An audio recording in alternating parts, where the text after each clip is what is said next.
Parece um dino. Essa fofura que você tá ouvindo é o João. Parece um dino, né?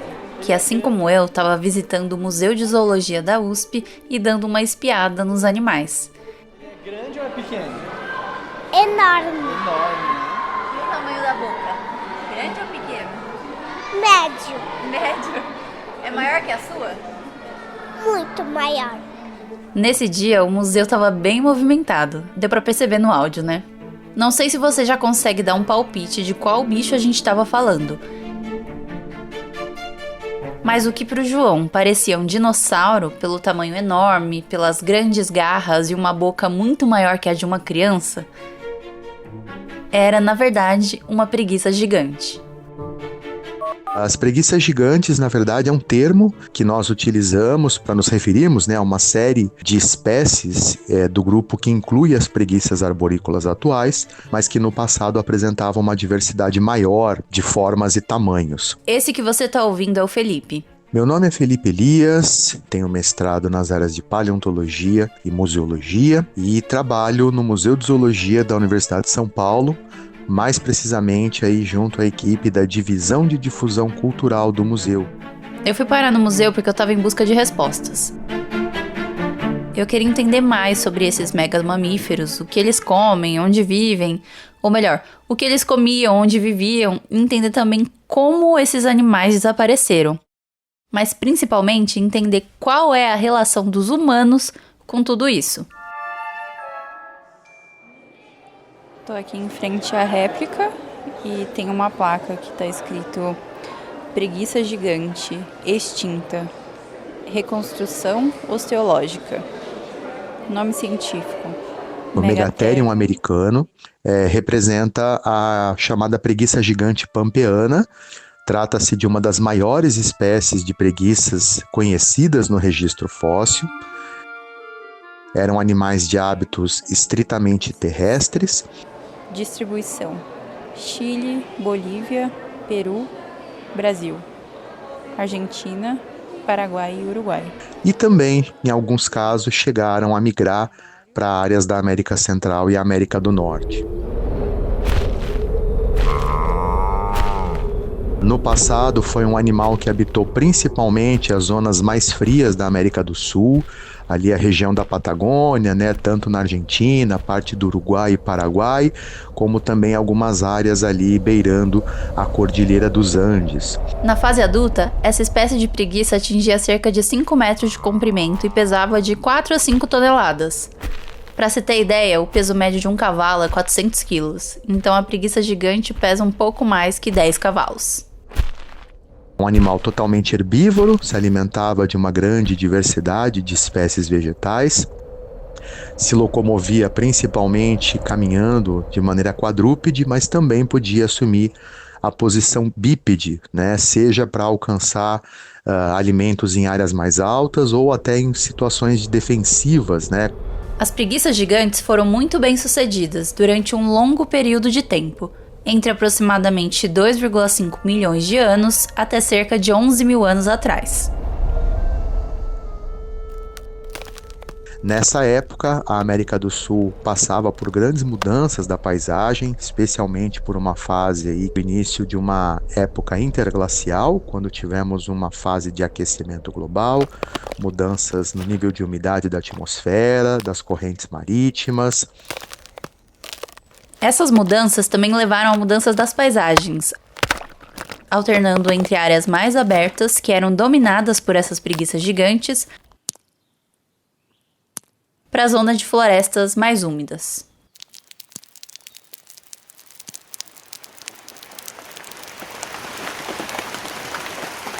Também nessa fase nós temos evidências arqueológicas da presença humana, da presença das primeiras ocupações humanas aqui na América do Sul, e isso nos dá, subsídios para afirmar que houve aí um período de convivência entre a chamada megafauna sul-americana e as primeiras comunidades humanas que aqui chegaram nessa época. E é aqui que começa de verdade a nossa história de hoje, porque é muito importante a gente entender como foi o encontro entre essas duas espécies, nós e as preguiças gigantes, e como uma afetava a outra, mesmo sem armas sofisticadas, será que a gente foi responsável pelo desaparecimento desses animais enormes? Há uma grande discussão sobre o impacto dessa chegada humana, junto a essas mudanças ambientais e climáticas e como isso poderia ter influenciado na distribuição dos grandes animais da América do Sul, a megafauna. Porque a partir de 10 mil, 11 mil anos atrás, nós começamos a perceber uma ausência de evidências paleontológicas dessa megafauna, né? Até há pouco tempo atrás, isso indicava que esses animais teriam desaparecido por completo nessa época, né? Trabalhos recentes mostram que ainda algumas populações sobreviveram até cerca de 3 mil anos atrás, porém, isso abre muitas possibilidades aí causais associadas com a eventual extinção dessa megafauna, né? Se houve única e exclusivamente uma causalidade associada com as mudanças da paisagem, do clima, né, da vegetação, ou se também houve influência nessa interação com a espécie humana. Talvez não exista uma única causa que explique o desaparecimento das preguiças gigantes, mas a busca por essa resposta me ajudou a entender o tamanho do impacto que uma única espécie pode causar num planeta inteiro. E essa espécie somos nós. Eu sou Amanda Guedes e você está ouvindo o primeiro episódio da série Nós na Evolução, a nova temporada do Alô Ciência sobre como nós, seres humanos, interferimos na evolução das espécies.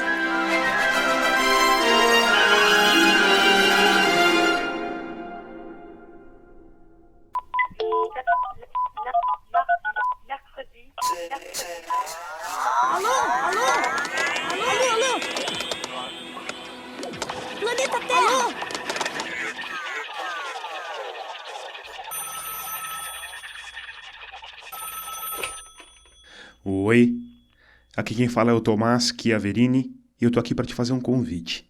Quando terminar esse episódio do Alô Ciência, que tal escutar outro podcast que fala de assuntos parecidos? Eu tô falando da Rádio Escafandro, que é um podcast narrativo sobre temas variados, incluindo, claro, ciência. Eu vou te dar 3 exemplos de episódios que você certamente vai curtir. No nosso episódio 110, Você é livre para ser livre, a gente discute se o livre-arbítrio é uma ilusão. No episódio 111, Finalmente os ETs ou não, a gente usa a procura por vida extraterrestre para falar sobre a origem da vida bem aqui, no nosso planetinha. E no episódio 119, a gente fala sobre uma Olimpíada em que a dopagem é liberada. Enfim, procura aí pela Rádio Escafandro no seu aplicativo de áudio, escuta, que você não vai se arrepender. Eu comecei esse episódio querendo falar sobre o impacto do ser humano na extinção de grandes mamíferos, mas eu descobri que o nosso impacto no planeta não para por aí. A contribuição dos humanos para a extinção dessa megafauna é um tema ainda bastante discutido pela ciência. E essa é a graça do fazer científico, é ser algo que não está escrito em pedra. É usar as melhores ferramentas que temos para responder perguntas e para criar novas perguntas também. Mas olhar para essas extinções do passado nos ensina muitas lições. Será que essa dificuldade em assumir o papel dos humanos nessas extinções é uma forma de acreditar que tá tudo bem? Que nós ainda não causamos tantos estragos assim na natureza? Se olhar em volta, não dá para negar que nós, seres humanos, direta ou indiretamente, geramos vários impactos na vida de várias espécies. Quase 500 milhões de animais são atropelados por ano nas estradas do Brasil. Patrimônio natural da humanidade, o Pantanal nunca esteve tão vulnerável quanto hoje. O fogo de repente se espalha, a gente precisa sair muito rápido. Uma das onças, que teve queimaduras de 3º grau, morreu horas depois de chegar ao Centro de Reabilitação de Animais Silvestres. Só no ano passado, o CETRAS recebeu 8.600 animais, sendo que desses, quase 4.200 foram resgatados do tráfico. A extinção é um desses impactos. Um exemplo disso é o que aconteceu com o pombo passageiro Ectopistes migratorius.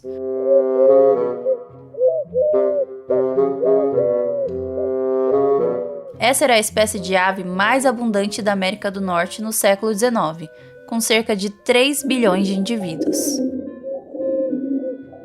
No Números incontáveis e multidões infinitas eram algumas das descrições dessa espécie, que tinha voos migratórios espetaculares. Os pombos passageiros viviam em bandos tão, mas tão numerosos que há relatos de que o céu escurecia quando eles passavam. Os voos frequentemente continuavam de manhã até a noite e duravam vários dias. Quem vive em grupos tão grandes precisa de uma casa igualmente grande. Eles viviam em áreas enormes de floresta para buscar alimento, água e também para fazer os seus ninhos. Mas esse cenário de abundância começou a mudar. O século XIX é o século da expansão americana rumo ao oeste, e isso foi acompanhado de crescimento da população humana e de muito desmatamento.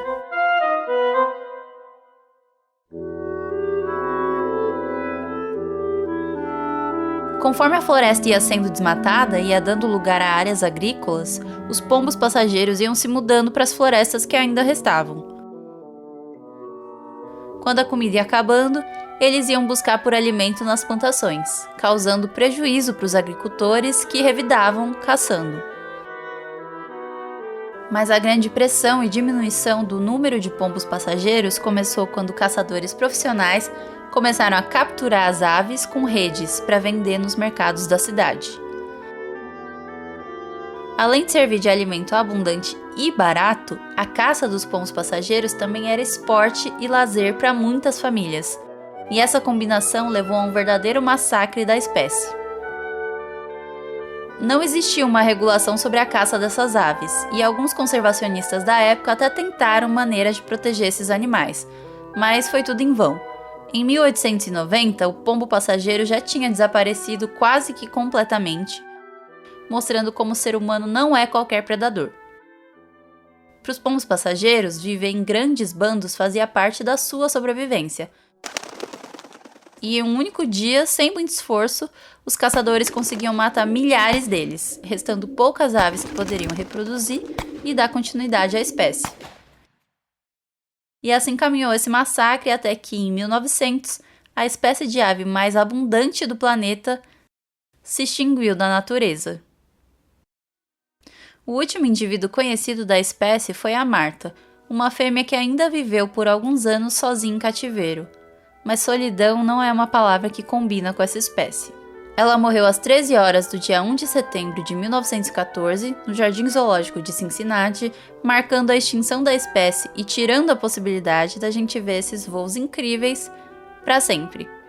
A Marta agora é um dos exemplares no Museu de História Natural dos Estados Unidos.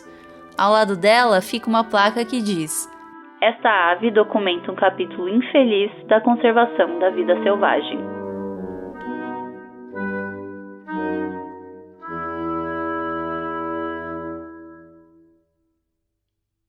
Para continuar entendendo o impacto dos seres humanos nas extinções, eu vou precisar falar sobre as fases de vida da Terra. Assim como nós dividimos a vida em fase de bebê, criança e adulto, os geólogos dividem a história da Terra em caixinhas. As eras, períodos e épocas. Essas fases separam os intervalos de tempo que demarcam transformações e eventos significativos no desenvolvimento do planeta. Você sabe em que época a gente vive? Na época do TikTok? Da pós-verdade? Ou talvez do K-pop? Na verdade, um geólogo responderia isso de outra forma. Nós estamos na era Cenozoica, no período Quaternário e na época do Holoceno, que teve início há cerca de 11 mil anos e se estende até o presente. Mas existem propostas diferentes de como nomear essa divisão. Há uns 20 anos atrás, o Paul Crutzen, que é um pesquisador, falou: "Não, a gente não está mais no Holoceno. O ser humano está mudando tanto as características da Terra que a gente está criando uma nova época, ou nova era geológica." E ele chamou de Antropoceno, a era dos humanos.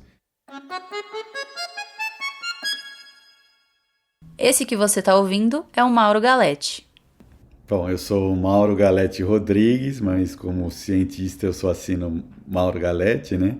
Sou campineiro, sou corintiano E eu comecei e decidi fazer biologia já bem pequeno, porque eu gostava de criar passarinho, peixe, porquinho da Índia, gato.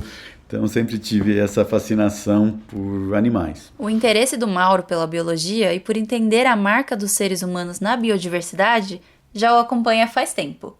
Mas foi nas primeiras vivências na faculdade que ele foi se convencendo de que estava no caminho certo. Começou a cursar biologia na Unicamp. E daí comecei a visitar uma floresta do lado da Unicamp que chama Mata de Santa Genebra.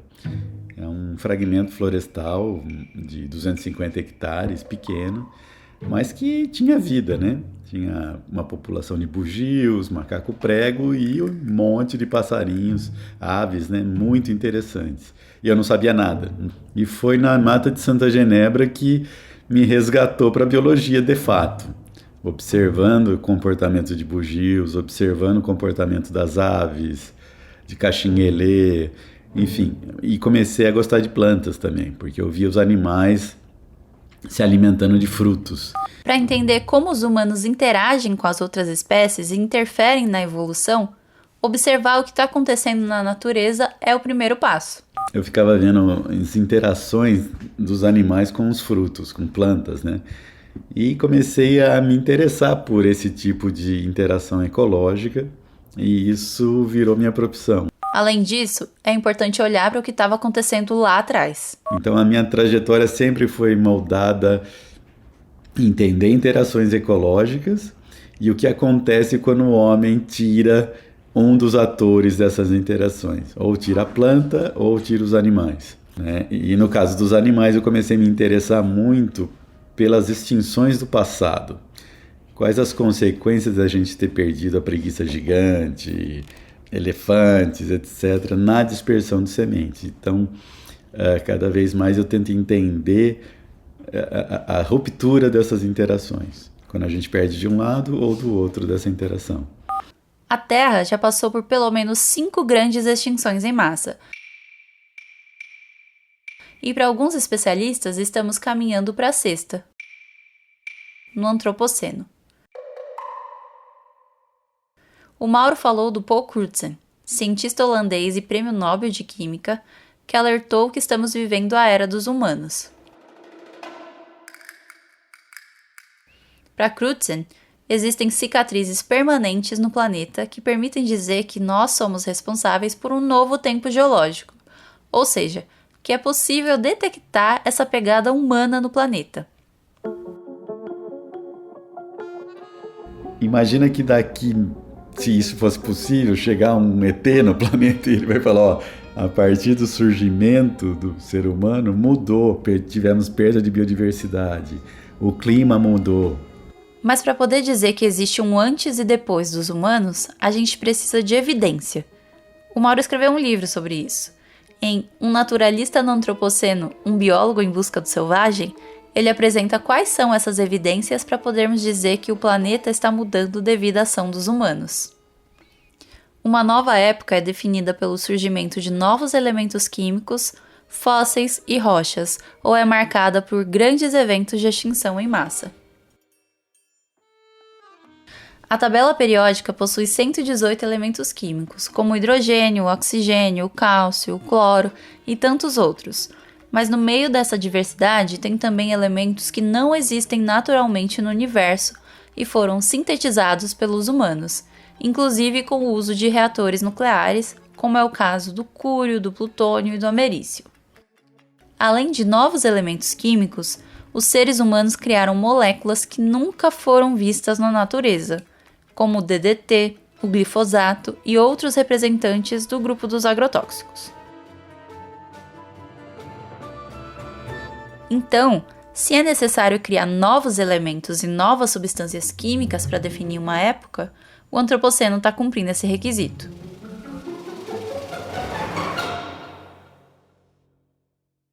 Nessa lista de evidências do Antropoceno, uma outra coisa que os humanos conseguem garantir é a produção de novas rochas.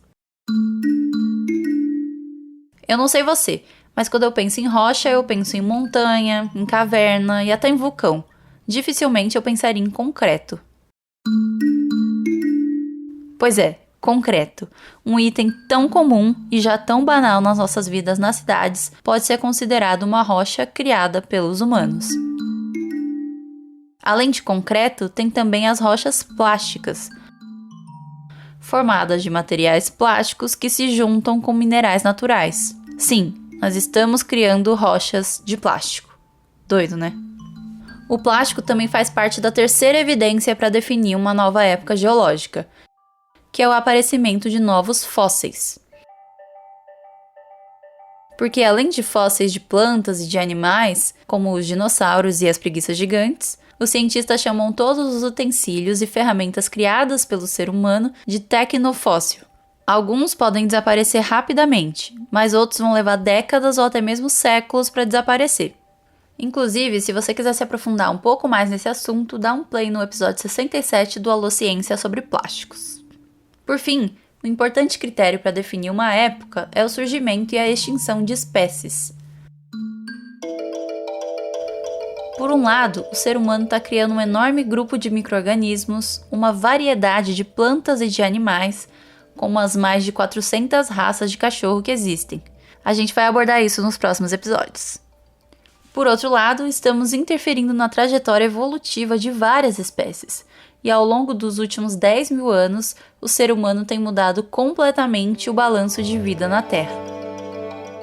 Se a gente tivesse uma balança gigante, digamos uma balança que caiba todo mundo, e conseguisse colocar todos os mamíferos do mundo, incluindo todos os mamíferos selvagens do mundo, como a baleia, o urso polar, a onça-pintada, leão, elefante, mas também o mico-leão dourado, macaco prego, todo mundo, a gente chegaria a 4%, ou seja, a soma de toda a biomassa de mamíferos silvestres do mundo representa só 4% do peso dessa balança, enquanto os mamíferos domesticados pelos humanos, como vacas, cavalos, ovelhas, somariam 60%, e os próprios seres humanos ficam com uma fatia de 36% dessa conta. Essa é uma outra assinatura, né? Outra característica do antropoceno. A gente está mudando completamente a distribuição da fauna, né?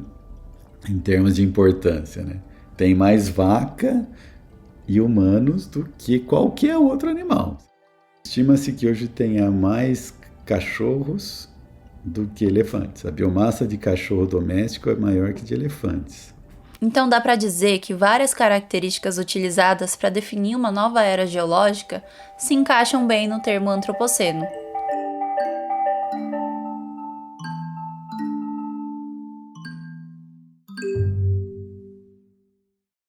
Para conseguir abrigar tanta gente e tantos animais domésticos e também dar conta de alimentar todo mundo, muitas áreas naturais foram transformadas em pastos e em lavouras. As cidades foram crescendo. E com isso, os animais selvagens foram perdendo espaço cada vez mais.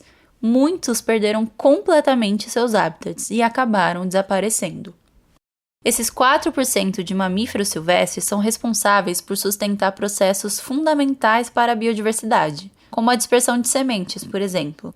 E o que a gente tem acompanhado é a floresta ficando vazia. A gente pegar os muriquis, as antas, os tucanos, eles dispersam um monte de espécies de sementes na floresta.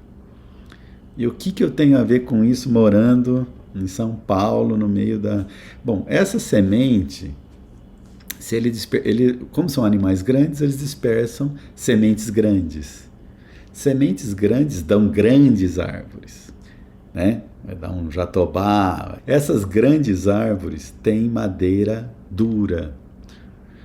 Madeira dura acumula mais CO2. Então elas estão tirando, para ela crescer, ela está tirando da atmosfera mais CO2. E a gente precisa tirar o CO2 da atmosfera, porque nós estamos jogando muito CO2, o planeta está aquecendo.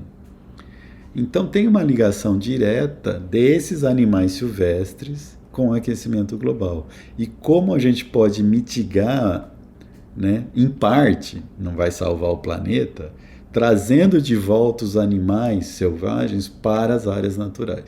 Então, o reflorestamento é uma alternativa, mas precisa de alguém para manter essas florestas. Quem vai manter essas florestas é o muriqui, a cutia, a anta. E o que eu tenho a ver com isso morando em São Paulo, no meio da... Bom, essa semente, se que só tem 4%. Então nós vamos ter que aumentar essas populações, né? E isso vai afetar a temperatura da pessoa que está morando lá na Avenida Paulista.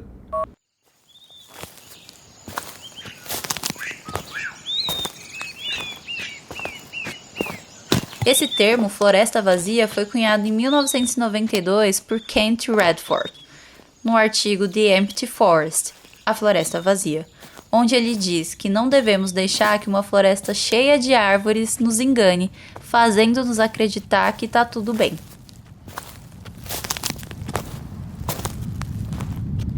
Bom, uma floresta vazia, você entra aí na Floresta da Cantareira, se você é de São Paulo, ou na Serra do Mar, ou na Amazônia, e você não ouvir ninguém cantando, você não vê nenhum macaco, você não vê pegadas. Isso é uma floresta vazia, uma floresta em silêncio, né? E tem alguma coisa errada acontecendo com uma floresta vazia. Está faltando os atores, né? Então você tem o palco montado, mas você não tem os atores. Isso é o que a gente chama de defaunação.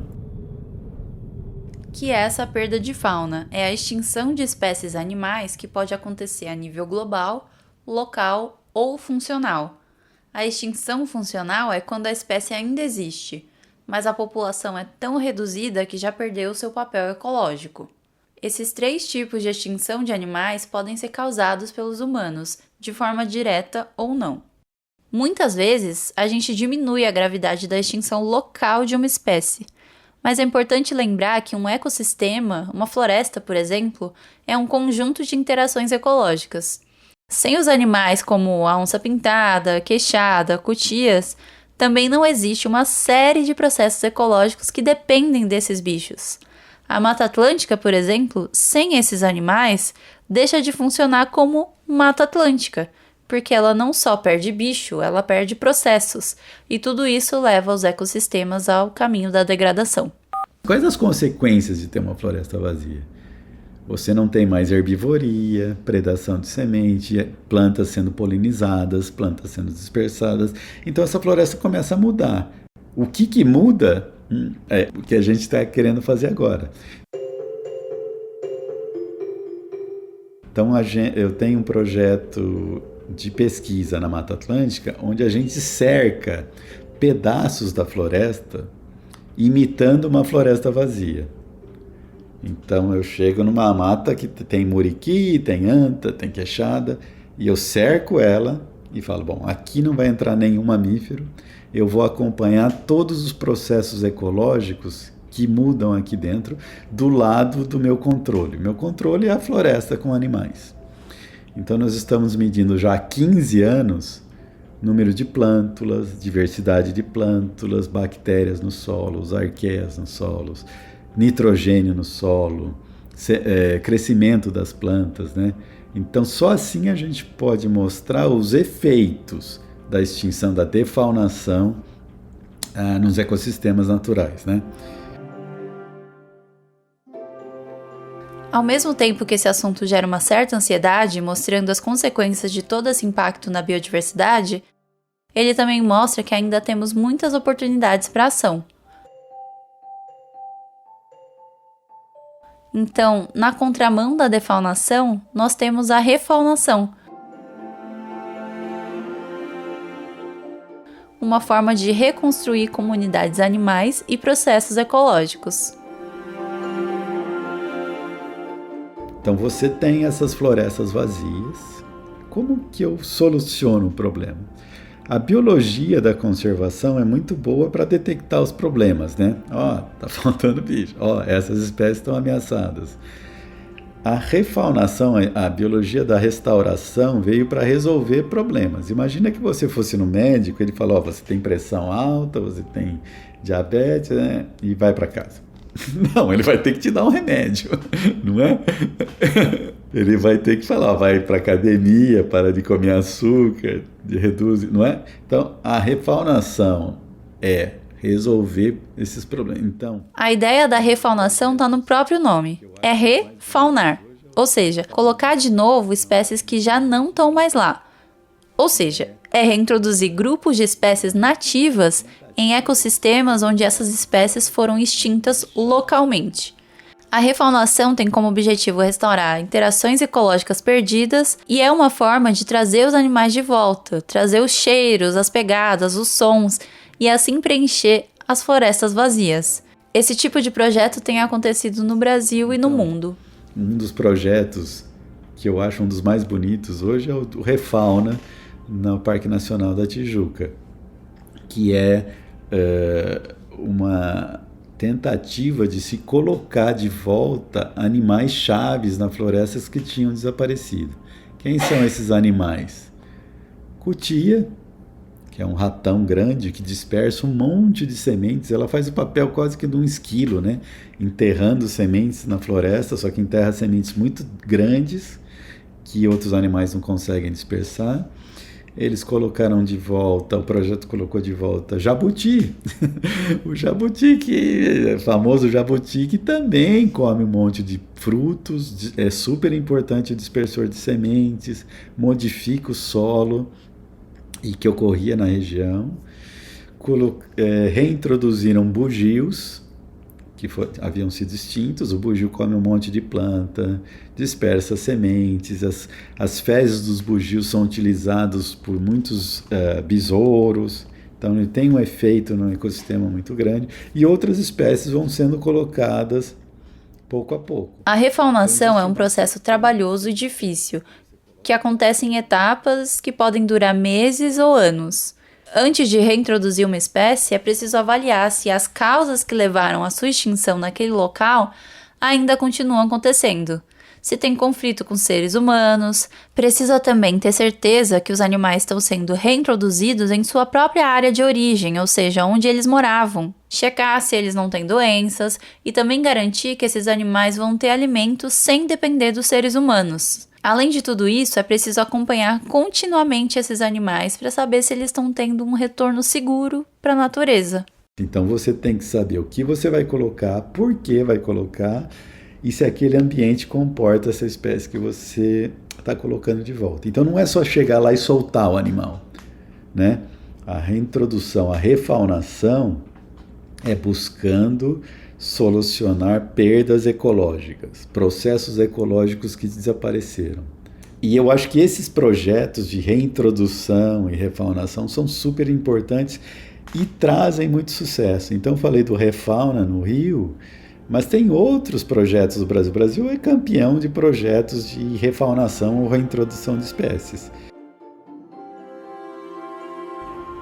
Eu acho que assim, a mensagem, assim, se é que tem que deixar uma mensagem final num podcast, assim, a gente falou muita coisa de extinção, de antropoceno, isso causa até uma ansiedade, né, a gente fica deprimido, né, tantas espécies sendo extintas.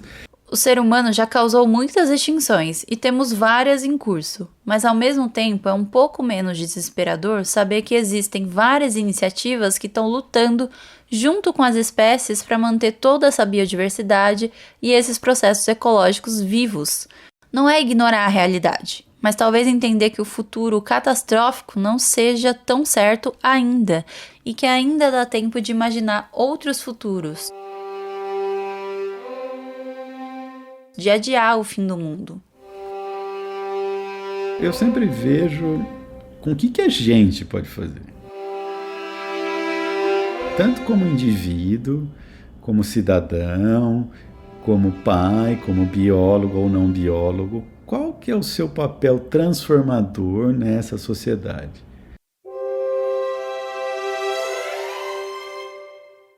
É continuar fazendo as coisas que se faz ou mudar seus hábitos e influenciar outras pessoas a mudarem os hábitos? Então eu acho que é uma época que a gente, é o fugire urban, né, que antigamente se falava, né, mas é trazer de volta a importância da natureza na nossa vida cotidiana, mesmo vivendo numa metrópole. Eu acho que hoje as questões ambientais não é um problema a ser resolvido pelos biólogos, pelos ambientalistas.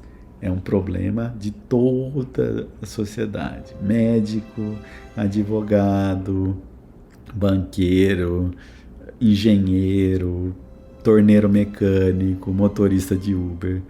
Todo mundo está no mesmo barco. Como que nós vamos resolver isso? Né? Eu acho que essa é uma mensagem, uma discussão mais interessante de como nós podemos transformar ou passar por um antropoceno saudável, que envolve educação, redução de pobreza, mas principalmente um retorno ao meio ambiente, né? Eu sou extremamente esperançoso que as pessoas vão mudar, porque vai ter que mudar. É a nossa única solução. Nós não temos planeta B, não tem outra. É evidente os impactos humanos. Agora, como que eu posso ser um ator nessas transformações, né? E sou, como eu falei, sou bastante esperançoso. Termino meu livro com bastante esperança também, porque não tem alternativa. Eu não vou vender o apocalipse. Não vou passar o apocalipse, o Mad Max, como sendo o fim do mundo.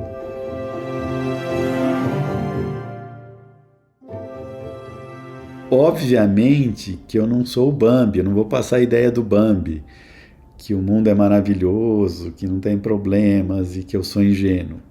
Como consertar esses problemas é que tem que ser discutido. É mais, eu vejo a discussão de como a gente melhorar o antropoceno e como passar pelo antropoceno de forma saudável.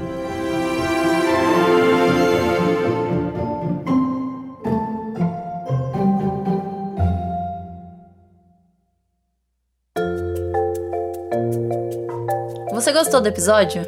A temporada Nós na Evolução tá apenas começando. Na quarta que vem, a gente vai falar sobre uma espécie que o ser humano não extinguiu. Pelo contrário, uma espécie que evoluiu com a gente. O cachorro. Já ativa as notificações para não perder as novidades e não esquece de acompanhar a gente no Instagram, @alociência. Fala pessoal, aqui é o Lucas Andrade. Eu só queria lembrar que o Alô Ciência só existe graças ao seu grupo incrível de apoiadores. E a gente retribui fazendo sorteios exclusivos de livros e brindes para quem apoia a gente.